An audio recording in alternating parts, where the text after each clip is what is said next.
ସେମାନେ ସବୁବେଳେ ଚଳୁଥାନ୍ତୁ ଆମ ସମାଜରେ। ବହୁତ ସାରା ଆଶୀର୍ବାଦ ସେମାନଙ୍କୁ, ସେମାନେ ଆମ ସମାଜର ନାମ ରଖନ୍ତୁ, ସେମାନେ ଆମ ସମାଜକୁ ଆଗକୁ ଆଗେଇ ନିଅନ୍ତୁ।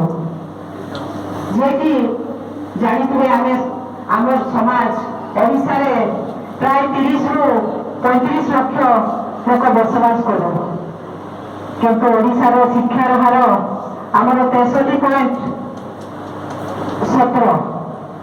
ତେଣୁ ସେଠି ପୁରୁଷଙ୍କ ସଂଖ୍ୟା ଅଧିକା ଅଛି, ମହିଳାଙ୍କ ସଂଖ୍ୟା କମ୍ ଅଛି।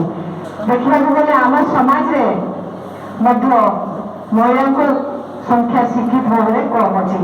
ସାଧାରଣତଃ ମୁଁ ଅଭିଭାବକମାନଙ୍କୁ କହିବି, ଯେଉଁମାନେ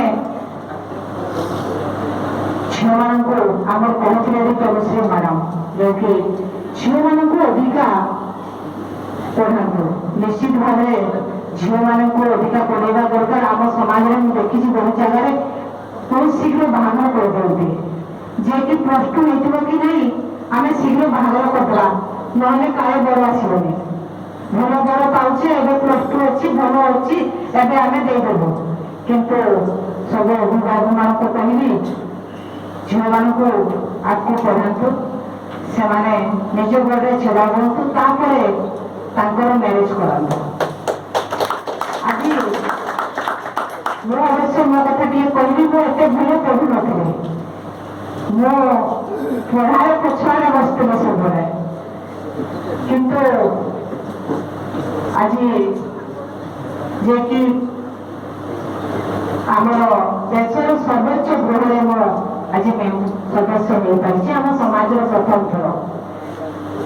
ଧନ୍ୟବାଦ ଦେବି ଆମ ଓଡ଼ିଶା ସରକାର ମାନ୍ୟବର ମୁଖ୍ୟମନ୍ତ୍ରୀଙ୍କୁ, ଯେହେତୁ ସମାଜରେ ପ୍ରଥମ ଥର ଜଣେ ଆପଣଙ୍କ ଭଉଣୀ ଆପଣଙ୍କର ଝିଅକୁ ଆଜି ରାଜ୍ୟସଭାରେ ପଠାଇଛନ୍ତି। ସୁଯୋଗ ପାଇପାରିଛି ଆମର ସମାଜର, ଆମ କୌଣସି ସମାଜର କଥା ଟିକେ ରିପୋର୍ଟ କରିବା ପାଇଁ ରାଜ୍ୟସଭାରେ। ସେଇଟା ଆମର ହଉ କି ନ ହଉ ସେଇଟା ତ ମୁଁ କହିପାରିବିନି, କିନ୍ତୁ ଆମେ ଚେଷ୍ଟା ଜାରି ରଖିବା ଯେ କି ଆମେ ଯେଉଁ ସୁଯୋଗଟି ପାଇଛୁ ତାକୁ ହାତ ଛଡ଼ା କରିବାନି। ଯେମିତି ଆମର କହିଲେ ସ୍ୱପ୍ନ ଦେଖିବା, ପାଠ ପଢ଼ା ହଉ କି ଯେକୌଣସି କ୍ଷେତ୍ରରେ ହଉ। ଆଜି ଏଠି ଆମର କେନ୍ଦୁ ଦିଦି ବସ୍ତିରେ ଟିକେ ଆଗରୁ ଯିଏକି ଝୁମର ରାଣୀ, ସେ ଆଖ୍ୟା ପାଇଛନ୍ତି ଝୁମର ରାଣୀ। ସିଏ ତାଙ୍କ କଳାରେ ସମସ୍ତଙ୍କୁ ଝୁମେଇଛନ୍ତି। ଏଠି ଆଉ ଜଣେ ଭୁବନେଶ୍ୱରରେ ସେ ଝିଅ